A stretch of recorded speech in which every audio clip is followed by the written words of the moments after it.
Si tu prends ma page pour dire quelque chose, je t'aide indirectement. C'est une aide, puisque je t'ai permis de faire. C'est une aide indirecte. Et puis, deuxième chose, il faut qu'on arrête. Chacun a son interprétation. Sur le principe de la justice, et on a deux avocats. Le procureur a son interprétation. Je ne peux pas dire que son interprétation est fausse. Docteur Adjemou a son interprétation. Le seul à même de dire que l'interprétation là n'est pas bonne, ou voilà la même interprétation, c'est le juge. Le procureur ne condamne pas. Le procureur dit, si tu as mis ça, qu'on a dit, moi je vais te poursuivre, il va te poursuivre. Il ne faut pas t'amuser, hein, il va te poursuivre. Et il y aura procès. Maintenant, le juge, il va t'entendre. Si tu as pu démontrer au juge que tu ne savais pas, bon, il va te libérer. Mais moi, je ne peux pas comprendre que sur une page, il y a une succession d'appels à la haine. Il y a une succession d'appels à l'injure. Il y a une succession de volonté de déstabilisation, comme je cherche l'élément moral, mais il est là l'élément moral. Et puis, deuxième chose, sur les unités, je reviens dessus parce que c'est ma spécialité.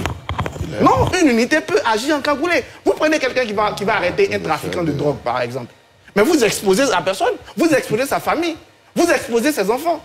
Donc, au moment de préparer l'arrestation, là, on peut estimer que comme on va arrêter quelqu'un de dangereux, même un homme politique qu'on va arrêter, mais ses partisans vous guettent.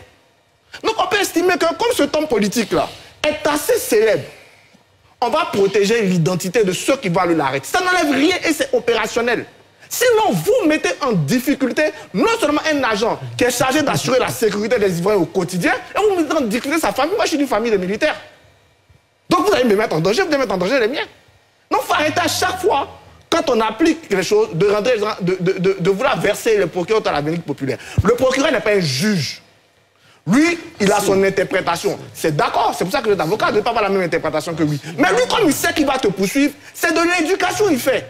Il va même vous dire, si vous faites ça là, moi je vais vous poursuivre. Parce que pour moi, vous êtes complice. Après, ton avocat peut estimer que tu n'es pas complice. Et c'est le juge qui va trancher.